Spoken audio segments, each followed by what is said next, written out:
How's it going, crew? This is Happy Days, and welcome to another episode of the Weekly Wire, where each week we take a look at a mechanic or a function in Terraria, and we really explore all the awesome things you can do with it. Now, if you can't tell by the setup I've got here today, we're going to be looking at all the different statues. And I've done this for a Weekly Wire because it's been requested a lot by some of you in the comments. And remember that the Weekly Wire is a show that's very much driven by what you want to see. So yeah, if you don't ask, it won't happen. So thank you to everyone who's been asking for this. Alright, so let's get started. Alrighty, the first thing we're going to look at is something I kind of call these the resource statues, and we have the heart, star, and bomb statue. And when you activate these, they actually generate items for you. So the heart statue generates hearts, obviously.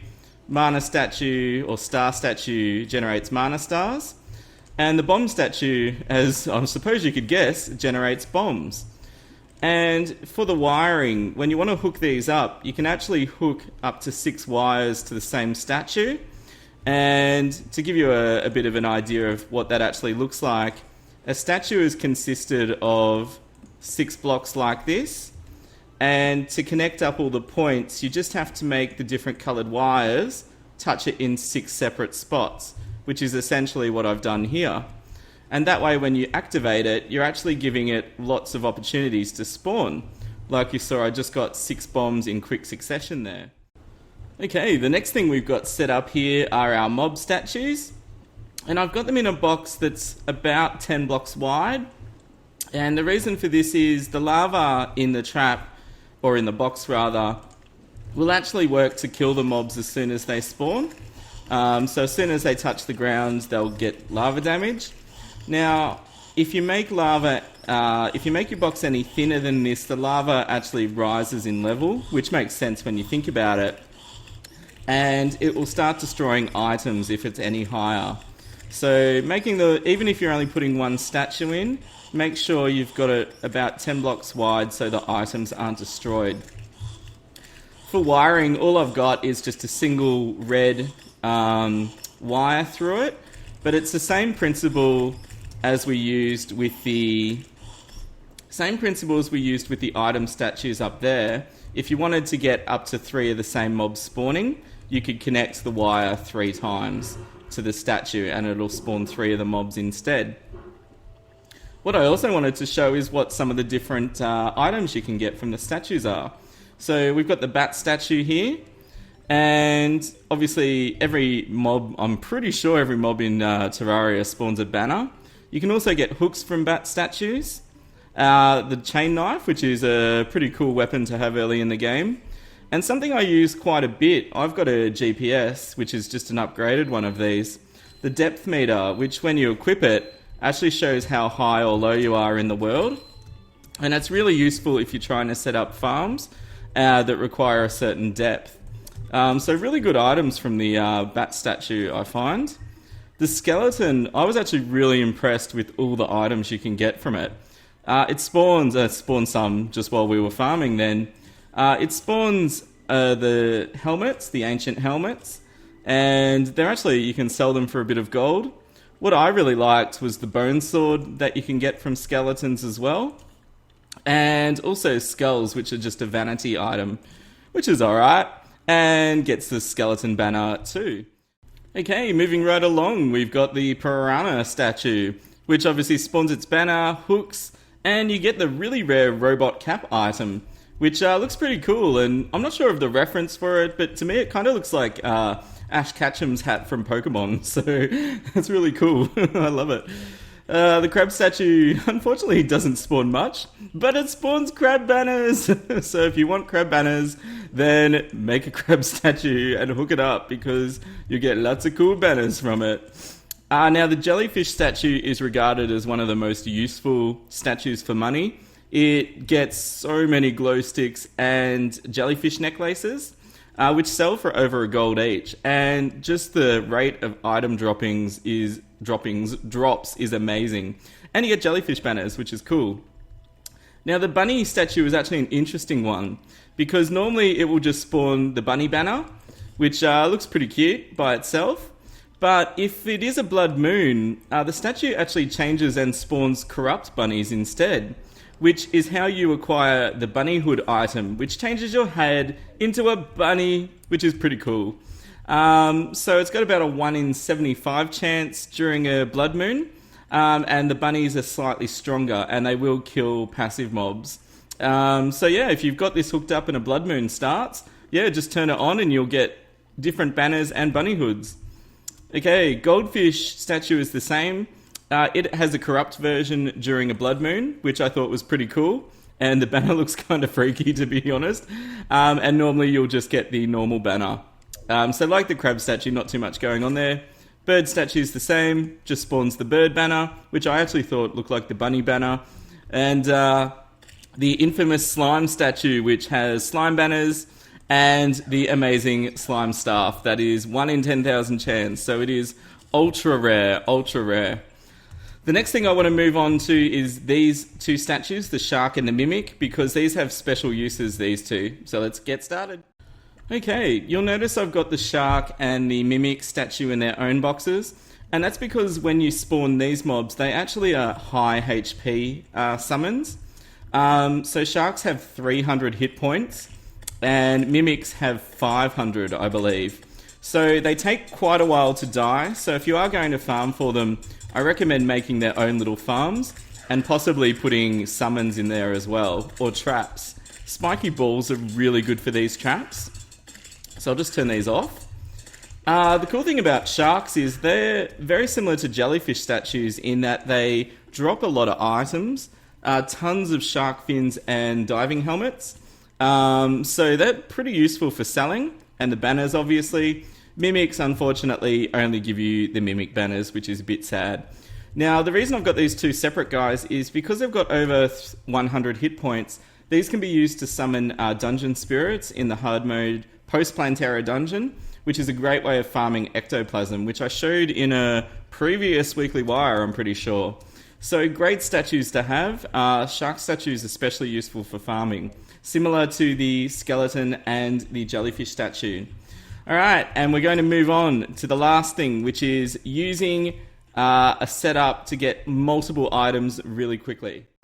Okay, so say you were trying to use slime statues and you're lucky enough to have found 3, which might happen over time as you're playing Terraria and you've played multiple characters. Now, the rule with statues, and this works for heart statues, star statues and everything, if they're 12 blocks apart, you can actually increase the amount of items or summons or minions or whatever that is spawned from them. So I've got the statue is there, and then starting at this block, if you go 1, 2, 3, 4, 5, 6, 7, 8, 10, 11, 12, and put the next statue on the 13th block, it actually resets their spawning, which means you can get, normally the cap is 3 summons within a 12 block radius, but if you go to 13, it actually increases it. So I'm going to turn all these on, and you can see we have slimes being spawned like crazy here. And I'll just hook on underneath, and you can see how quickly we're getting gel here. And you get 1 to 2 gel for each slime. So the fact that it's going up this quickly says to me a lot of slimes are being spawned. Now I've got a minecart track set up here, which you only need 1 iron bar and a piece of wood to make 30 of these. And if you get it rolling, what your character will do is ride back and forth and collect all the items that are dropping. So it's a really effective way to be collecting all the items up, and this way it won't go over the spawn limit, because obviously if you just stand still you're only going to get items from one statue, but using a minecart your character is close enough to where the items spawn to collect them as they're riding back and forth. Really effective way to quickly farm for different items.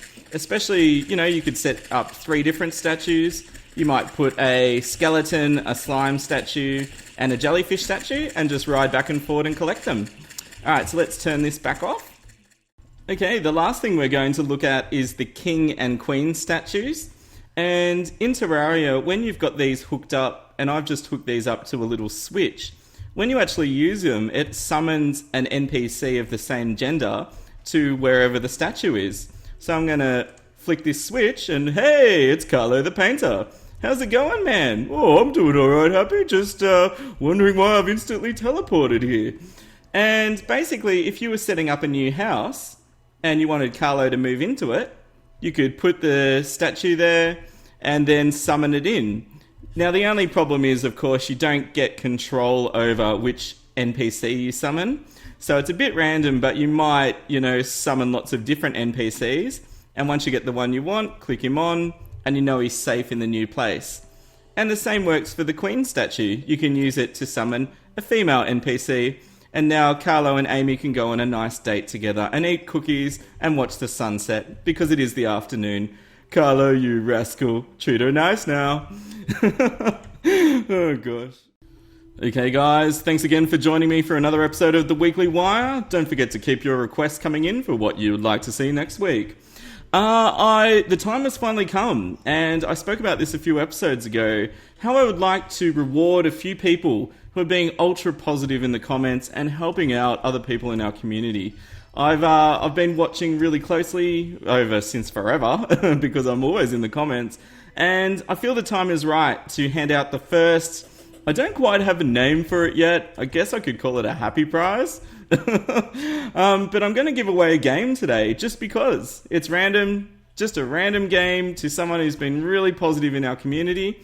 And the first winner of our, weekly, monthly, I said before I'm not putting a time frame on this, but the winner of our first Happy Prize is, drumroll, is Hatless Magician. I just wanted to say thank you so much for being so helpful and positive in our community in the comments. And that doesn't mean everyone else. I've noticed you sharing videos, helping out other people. It doesn't mean, don't do it just to win the prize. I would love, people doing it just because it's a nice thing to do. But it's a little bonus, just as my way of saying thanks to people who are being really helpful. All right, time for some shout-outs as always. And the first one is from Scout Lance Raven. And he's asked me to say, who has 2 thumbs and thinks you're awesome? This guy. And yes, I just did 2 thumbs up. Oh, gosh. And Melon Gamers asked me to put on a Morgan Freeman voice. And oh my gosh, has that guy got a voice. How can you try and imitate Morgan Freeman? I am Morgan Freeman. I think I need a bit of work on that one. Okay, King Sasha has asked me to say in an epic voice, you shall not pass, but you can have some cookies. Alright, Brendan Plays has asked me to say, I like bacon. Because bacon is amazing, you can't deny it, really. And Ryan Simon, to finish us off, has asked me to say, I'm going to hold my nose for this one, I am the real Zoidberg. Alright guys, thanks for watching as always. Oh, and I just fly past it. Thanks, son. Thank you. Thanks for watching. Leave that like. It really helps me out. It lets me know what videos you're enjoying and what you want to see more of. Comments are always appreciated. And if you haven't subscribed yet, we're approaching our 20,000 subscriber celebration giveaway. It's going to be amazing. Going to do some fun stuff for it. So yeah, make sure you've subbed if you haven't yet. Alright guys, thanks for watching. Stay happy. I'll see you next time. Happy Day signing out. See ya. Hey Penguin, what's going on? Oh, you're going too? See ya.